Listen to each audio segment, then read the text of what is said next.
Yeah. One movie.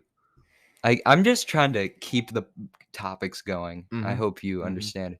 When the movie we saw, we had a big debate about this movie. That yeah, You know what I'm talking about. the hit. Thor, Love, and Thunder. Mhm. Mhm. Now, listen. It's mid AF. It's a little bit below mid, in my opinion. That's your opinion. Now, I'll give my opinion. He thinks it's like 10 out of 10, I man. didn't say it was 10 out of 10. I said it was 6 to 7 out of 10.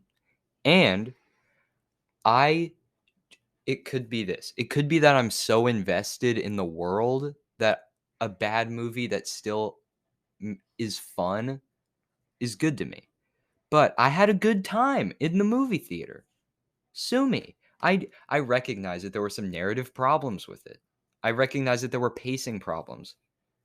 But pacing never is a huge problem to me. Mhm. Maybe Mhm. that could be it. Every time I see a movie review that's like, "Oh, the pacing was off," I listen to that and I'm like, "Yeah, but it was still awesome." But in But this case, Mason, I don't think you and there understand. was one cringy joke to me, one really cringy The joke. pacing was off. The pacing was probably off, but I don't care about that. I guess the main problem people had were the jokes. Now, I like Taika Waititi's sense of humor generally, but there were some tough ones here. That's for Taika sure. Waititi starts coping and seething if he hasn't told a joke in like 5 I minutes. I dude, I feel the same way. You can look at interviews of him and he starts to visibly shake I and then he know. tells a joke and he goes back to normal. Yeah. Like I feel like on a podcast it's easier for me to not tell a joke, but in real life, if I'm just like I'm just cracking existing, jokes all days. I have to be cracking jokes. During this podcast, I have a very simple thing I need to talk about, get to the next topic. So I feel like that helps. Keep things civil. Anyways, that's not the point.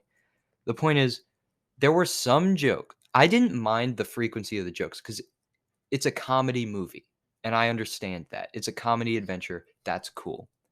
And I'm not saying that, oh, this is a bigger problem with Marvel movies that they rely too heavily on jokes. No, because this is a Taika Waititi Thor movie. Like Ragnarok, it's going to be funny. Now, was it funny? Here's the problem I have with it. It was not funny. I thought, and this is just a personal bias, and I acknowledge why you wouldn't find Korg funny, but I thought anything Korg said was like peak humor.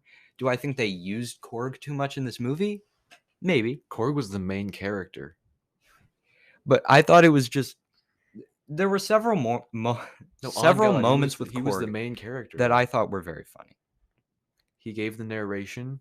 He was there the whole time. However, He defeated the villain. however, I do think there were a lot of things that weren't very funny that maybe I just let slide because there were a few things I found really Mason, funny. those screaming goats made me laugh so hard. I was just Those made me dying laugh laughing. one time. Oh, they And it actually wasn't the first time that they did it. It was after a while. They'd done the joke so many times that I just broke down. I'm like, okay, maybe it is funny because I had heard it so many times that I was laughing at how unfunny the joke is and that they were still using it, you know? But did they? But were they thinking that you would laugh at it because of how unfunny what it was? Maybe. And there was another joke. There was a Bluetooth speaker joke. If you've seen the movie, you know what I'm talking about. Dude, that was the cringiest moment in any Marvel movie, and I maintain that. But what about the part when Maybe on second viewing, I wouldn't like it as much now that I'm talking about it. But the ending was really wholesome. The Love and Thunder team up it was a cute little movie at the end. how adorable? Yeah, it was adorable. However, there were some problems with it, and I acknowledge that. But this is such an adorable movie sometimes. In the few moments that it is, that I feel like I just let it slide because it's still got the Taika Waititi. It was like Jojo Rabbit. Jojo Rabbit was a very cute movie, objectively speaking. I I think think Taika Waititi just excels at making cute movies, whether it's bad or not. In this case, I feel like it was probably rushed in production and all that. also the special effects were Yeah, that's why I say that. really struggling There there. were a few moments. Sometimes it looked really good for like any other movie a lot of times. But It Other felt like the times, budget got cut, to be honest. it my what I heard is that they did it in quarantine, a lot of it, and they were probably rushed through it a lot of times, and they didn't have enough time with the actors to reshoot certain scenes. Have you seen the announcement for Marvel Phase 4? Oh, I I mean have. 5. Yes, I have. But let me just wrap up this Thor: Love and Thunder. Overall, I can understand not liking it. I can also understand liking it. However, I walked away from the theater thinking I had a good time. I don't regret seeing this film, and I think that that is what makes it at least over a 5. A 5 and under is a movie I regret seeing, you know? So, yeah, that's my thoughts on that. I had to wrap it up The because only thing good about we're this movie, making in clips my for YouTube. opinion, was probably Patrick Bateman playing the American That was Psycho. actually a really good I bit. think. Do you know what I think I the just best part wrapped about up the this movie segment, and now was? you're just continuing it. Well, hang on. I didn't get to say anything about the movie. Oh, I okay. think the Sorry. best part about this movie was probably the opening scene before the credits rolled. Yeah, but I don't know. It could be seen as too convenient, that scene. Like, With Goro I having don't his, know. it doesn't make sense thematically, but it kind of felt like an actual like Greek story the way it was set up, Sure. just the way everything kind of falls It's into its really place. his performance that carries that scene, Yeah, for sure. when The he facial expressions, when everything. he grabs the It's sword Christopher of Bale. the He's good. when he grabs the sword of the dark god and Christopher he Bale? cuts Is that the his name? Christian Bale. Why did I say Christopher, bruh? Christopher Bale. Yeah, Uh, Christian Bale, like, killed it in this movie. But I wouldn't expect him to not kill it. He's amazing.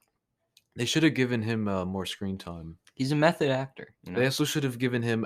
We should have Oh, wait, we seen. have 10 seconds on this recording. Well, we have 50 seconds, sorry. Okay, I'll wrap it up. Yeah. We should have seen him kill some actual gods in the movie He besides did. We just seeing did. their We saw After it. Effect. We We did. never saw him. It was maybe off screen. All right. Well, that's our thoughts on that. I give Yeah. it a 4.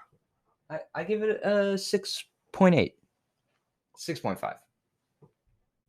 Wow. Wow. Wow. Wow. Wow, man. What an interesting and funny clip. Well, link in the description where you can find full episodes of these funny and interesting takes. That's right. We don't post everything as a clip. So there's some things that you could be missing out on this YouTube channel. That is right. Link in the description to the Spotify channel as well as our Anchor account, where you can also find links to any other podcasting service that we are on. That is awesome, I know, but there's more. We have an Instagram. It is called it's called Talking Cheesy Podcast. That's right. Talking Cheesy Podcast. And check us out on Twitter, Easy Cheesy Net. We'll see you there. So, yeah. All right. Thanks for watching. We'll see you in the next clip.